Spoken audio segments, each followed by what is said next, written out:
मेडिस्टैंड अपनी बीमारी को समझिए। अस्सलाम वालेकुम ख़वातीन हज़रात, प्रोफेसर अज़ीज़ुर रहमान मेडिस्टैंड अपनी बीमारी को समझिए की तरफ से आज की वीडियो है एक कंडीशन के बारे में जो कि कॉमन है, बहुत रेयर नहीं है और आम तौर पे नौजवानों को अफेक्ट करती है। और जब जिसको होती है लगता है कि जैसे बहुत बड़ी इमरजेंसी हो गई है, लेकिन एक्चुअली वो इतनी बड़ी इमरजेंसी नहीं है। ये है पैनिक अटैक्स। अब पैनिक अटैक से क्या मुराद है? पैनिक वो चीज़ होती है जब एकदम से बहुत ज़्यादा आपके ऊपर परेशानी सी तारी हो जाए। ये यानी वो रही कैफियत। सपोज़ अल्लाह ना करे कभी आपका एक्सीडेंट होते होते बच जाए, तो एकदम से जो आपकी धड़कन तेज़ होती है, आपका ब्लड प्रेशर ऊपर जाता है, पसीने भी आ जाते हैं, घबराहट भी हो जाती है, हाथ भी कांपने शुरू हो जाते हैं, उसको बोलते हैं पैनिक। तो कई दफ़ा तो पैनिक किसी जायज़ वजह से होता है, जैसे मैंने अभी बताया कि आप एक्सीडेंट से फौरी बचें, या कोई बंदा आपको गन पॉइंट पे ले ले तो ऑफ कोर्स आपकी पैनिक आ जाएगा। तो वो तो एक है नेचुरल एक फीलिंग। होता क्या है पैनिक के अंदर, आपके माइंड में बहुत सी खौफ की कैफियत पैदा होती है, और जब खौफ की कैफियत पैदा होती है तो बॉडी में एक मैकेनिज्म है जिसको बोलते हैं फाइट और फ्लाइट। यानी या तो आप लड़ पड़ें किसी से या भाग पड़ें, यानी एक इमरजेंसी डिसीजन लेना है। तो ये होते हैं बॉडी में कुछ हार्मोन्स। एड्रेनालीन है एक हार्मोन, वो रिलीज़ होती है। वो हमारी बॉडी में तमाम जगहों पे कुछ सेल्स हैं जिसके अंदर स्टोर होती है। ख़ास तौर पे दो ग्लैंड्स हैं, एड्रेनल ग्लैंड जो गुर्दों के ऊपर होते हैं, उसके अंदर स्टोर होती है। तो जब भी दिमाग से पैनिक के सिग्नल जाते हैं तो एड्रेनलिन जो है वो बहुत ज़्यादा मकदार में ब्लड में आ जाती है।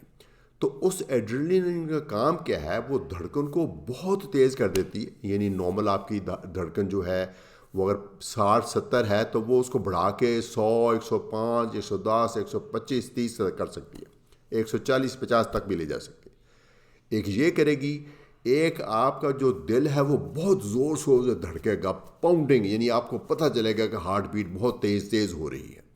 अगर उस वक्त आप ब्लड प्रेशर चेक करें तो आपका ब्लड प्रेशर भी बहुत बड़ा हुआ होगा, और तमाम मसल बॉडी की ये और ये वाले मसल तनाव में चले जाएंगे। और कई दफ़ा आपको ऐसी फीलिंग आएगी जैसे बहुत ज़्यादा भूख सी लग गई, या पेट में क्रैम्प्स भी पड़ सकते हैं। ऐसे में कई दफ़ा बहुत ज़्यादा पैनिक अटैक हो तो पेशाब भी निकल सकता है, पखाना भी निकल सकता है, उल्टी भी आ सकती है। ये सारी पैनिक, जो सीवियर पैनिक की सूरत में ये सिम्टम होते हैं, पसीने पूरी बॉडी में आते हैं।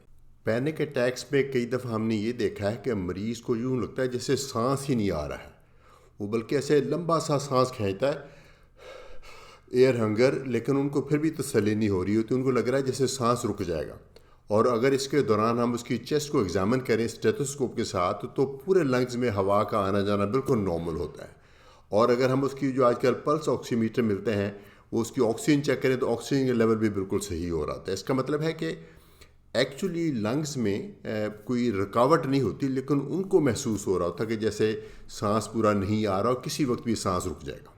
लेकिन एक्चुअली ये सिर्फ उनकी फीलिंग होती है, एक्चुअली सांस लंग्स में कोई मसला नहीं होता। तो ये तो है जब क्या पैनिक अटैक होता है। अब असल में जिस चीज़ के बारे में ये वीडियो है वो है एंग्जाइटी की वजह से जब पैनिक अटैक होता है।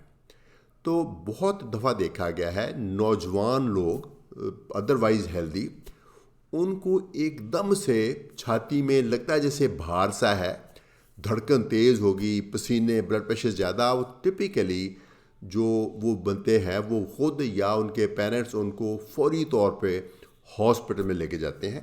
जब हॉस्पिटल में जाते हैं तो हॉस्पिटल का जो स्टाफ है वो भी यकीनन इसको एक इमरजेंसी समझ के वो फौरी तौर पे आपकी शुगर भी चेक करेंगे, आपकी ईसीजी भी चेक करेंगे, आपका ब्लड प्रेशर भी चेक करेंगे, मुमकिन आपको ऑक्सीजन भी लगा दें, फिर थोड़ी सी ड्रिप लगा देंगे ताकि थोड़ा सा आप काम डाउन कर जाएँ। और थोड़ी देर के बाद जब टेस्ट वेस्ट हो जाएंगे, जब आप काम डाउन हो जाएंगे तो पता चलेगा कि कुछ भी फिज़िकल ख़राबी नहीं थी। यानी किसी टेस्ट में कोई हार्ट अटैक का, कोई दमे का, कोई क्लॉट बनने का, कोई फालज का, कहीं से कोई सबूत नहीं मिला। अगर एक दफ़ा ऐसे हुआ तो चलो आप खुश हो जाएं, ख़रीद होगी, कोई मेजर इमरजेंसी बच गया। लेकिन जो एंग्जाइटी की वजह से पैनिक अटैक्स होते हैं वो बार बार होते हैं, वो बार बार होते हैं, इतने बार बार होते हैं कि वो जो बंदा है उसकी ज़िंदगी उलट पुलट हो जाती है। और ऐसा भी देखा गया है कि उसको खुद को एहसास होता है कि मुझे एक्चुअली फ़िज़िकली कुछ नहीं, लेकिन वो इतना ज़्यादा उसके ऊपर अपना ज़ाती नफसियाती प्रेशर होता है, वो मजबूर हो जाता है हॉस्पिटल में जाके ईसीजी कराने में। मैं ऐसे मरीज़ों को भी जानता हूँ, वो कहते हैं कि हाँ मैं चला जाता हूँ, बहुत देर कई दफ़ा गया हूँ, हर दफ़ा मेरी ईसीजी सही आती है, हर दफ़ा टेस्ट सही आते हैं। अब मैं अस्पताल में चला जाता हूँ, बाहर ही गाड़ी पार्क करता हूँ और थोड़ी देर में रेस्ट करता हूँ तो मैं वहीं ठीक हो जाता हूँ। मैं वहाँ अस्पताल में क्यों जाता हूँ कि मुझे लगा कि जब अगर तबीयत ज़्यादा ख़राब होगी तो अंदर चला जाऊँगा, अदरवाइज यहीं से मैं वापस चला जाऊँगा। यानी उसको ख़ुद को एहसास होता है कि ये एक्चुअल रियल फ़िज़िकल ख़राबी नहीं है बुनियादी तौर पे। ऑफ कोर्स ये जो धड़कन बढ़ना, जो ब्लड प्रेशर बढ़ना, हार्ट की बीट बढ़ना, ये सब कुछ फ़िज़िकल चीज़ें हैं, एक्चुअल चीज़ें हैं, बट उसके पीछे कोई एक्चुअल फ़िज़िकल बीमारी नहीं होती। ये किसी भी लिहाज से किसी जिस्मानी बीमारी से कम अहम नहीं। मैं ये कतई नहीं कह रहा कि ये बिल्कुल अहम नहीं। जिनको ये पैनिक अटैक्स होते हैं एंग्जाइटी की वजह से, उनका भी बहुत बाकायदगी के साथ, हमदर्दी के साथ इलाज होना चाहिए। अगर आपके घर में कुछ ऐसा फ़र्द है, उसको आप एक मरीज़ के तौर पे हमदर्दी दें, क्योंकि वो ख़ुद से ये नहीं कर रहा है और कर रही, उसके ऊपर ये तारी हो जाता है और उसका इलाज ज़रूरी है। तो मेरे ख़्याल में फ़र्स्ट टाइम सेकंड टाइम तो यकीनन आपको हॉस्पिटल जाना चाहिए। लेकिन अगर आपको एक क्वालिफाइड डॉक्टर ने देख के बता दिया है कि ये पैनिक अटैक्स हैं, तो फिर आप प्लीज़ अगली दफ़ा रेजिस्ट करें थोड़ा सा। जब तकलीफ़ हो तो आप फौरी तौर पे अस्पताल जाने का फ़ैसला ना करें, क्योंकि आप ख़ुद नहीं, पूरे घर के सारे फैमिली इसमें डिस्टर्ब होती है, रिसोर्स ज़ाया जाते हैं। अस्पताल में जाके आपके अस्पताल के रिसोर्स यूज़ होते हैं। तो जब आप ख़ुद ही थोड़ी देर में अपने आप को हिम्मत लेके बैठे रहेंगे तो ठीक हो जाएंगे। अच्छा, पैनिक अटैक्स अगरचे मैंने बताया कि ये नफसियाती मसला है, लेकिन इसका इलाज होना चाहिए। पहला स्टेप तो ये है कि फ़िज़िशियन पूरी हमदर्दी के साथ मरीज़ के साथ बैठ के पूरे यकीन के साथ बताए कि हमने पूरी तरह से तसल्ली कर ली है, जिस्मानी तौर पे कोई दिल की बीमारी आपको नहीं, कोई और बीमारी नहीं, ये एंग्जाइटी के पैनिक अटैक्स हैं। और दूसरा, डॉक्टर ये भी हमदर्दी के से बताए कि इसमें उस मरीज़ की कोई गलती नहीं है, कोई उसका गुनाह नहीं है, ये बस उसको बीमारी होगी जैसे बाकी बीमारियाँ होती, ये भी होगी, उसको भी इलाज की ज़रूरत है। साथ ये बताया कि जितने मर्ज़ी तकलीफ़ दे हों, आम तौर पे ये जानलेवा नहीं होते, क्योंकि तकलीफ़ जब होती है तो बंदे को फ़ौरन ख़तरा होता है कि यहीं ज़िंदगी ख़तरे में है, तो ये जानलेवा नहीं होते। अगर ये काफ़ी सीवियर फ्रीक्वेंट है तो ऐसे मरीज़ों को कुछ लॉन्ग टर्म बेसिस के ऊपर मेडिकेशन भी चाहिए होती है। इसमें आम तौर पे हम दो तरह की दवाई देते हैं।